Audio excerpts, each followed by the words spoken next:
A day after India and the United States issued a joint statement condemning Pakistan-sponsored terrorism, India has now slammed and exposed Pakistan at the UN Human Rights Council, naming Pakistan as the global hub of terrorism.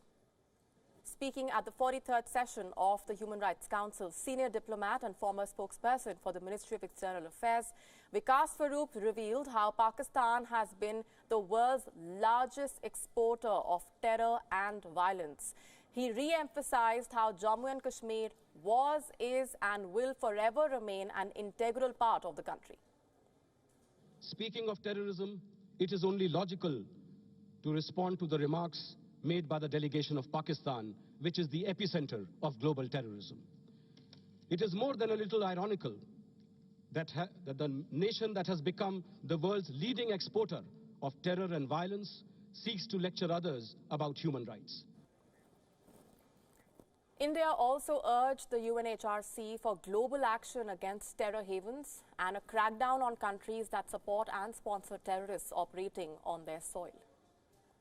Another global challenge that we all confront is of terrorism. It is the most pernicious violation of a fundamental human right, that is, the right to life. As a nation that has suffered from decades from cross-border terrorism, India calls for decisive action against those who direct, control, fund, abet or shelter terrorists. We are happy to note that the HRC Advisory Committee is working on a report on this issue. We remain ready to work with all partners to fully stop all support from reaching terrorists, denying terrorists access to safe havens, and extraditing and bringing to justice perpetrators of terrorism and their supporters.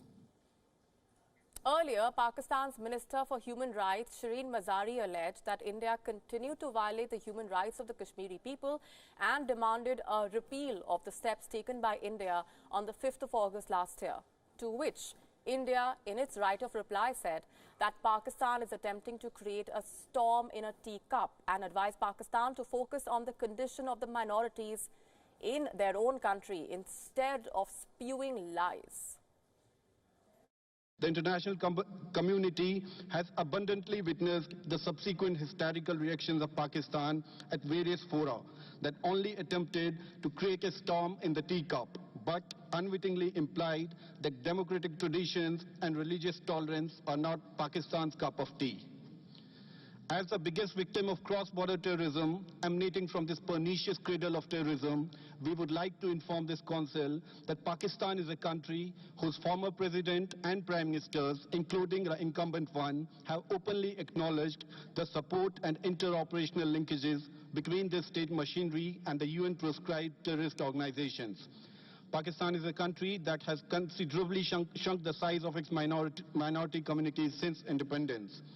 Madam Vice President, Jammu and Kashmir has been, is and will continue to be an integral part of India, and Pakistan should cease to covet it. We ask Pakistan that instead of spewing lies for a self-serving mendacious propaganda, work constructively and devote equal attention to protection and promotion of human rights and minorities in Pakistan. Before preaching others on human rights, Pakistan must remember that terrorism is the worst form of human rights abuse.